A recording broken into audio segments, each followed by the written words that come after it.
there's a story now that came out of the AP by John Solomon saying that there was an extensive Saudi role in the Iraqi war, that there was much more cooperation between the Saudi government in terms of the uses of bases and along close to Iraq, in which flights took place from Saudi territory in the Iraqi war. And it's not the level of cooperation that we assume, because you, before the war, were a forceful advocate to the United States of not going to war. Yet when war came, your government appears to have assisted the United States, so much so that General Mosley said that the Saudis were wonderful partners in the war. Can you confirm the extent of the cooperation between the Saudi government and the United States in the war against Iraq?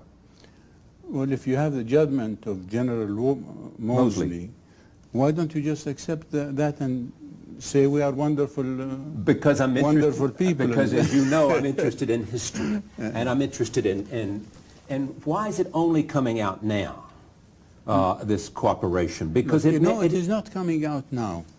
And people are now Bandar, in appearances on television, has not been talking about the Saudi cooperation. He's mainly been talking about why he was visiting the White House, because they were explaining to him. No, he was responding to about the book. The Woodward book. Book. But it's clear to me now that the reason that he was there is because they were letting him on the plane, and the fact that we're starting the war because the Saudis were helping the United States all along. No, I will ask you to remember that Saudi Arabia was a friend and an ally of the United States. But you did not. Before the last war before the first Gulf War. The first Gulf War, we had 250,000 troops in Saudi Arabia.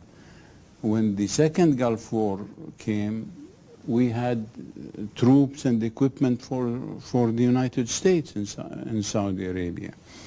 So any effort that the United States had to have in Iraq in the last war, they would have needed to consult, to coordinate, to talk about the issues with Saudi Arabia.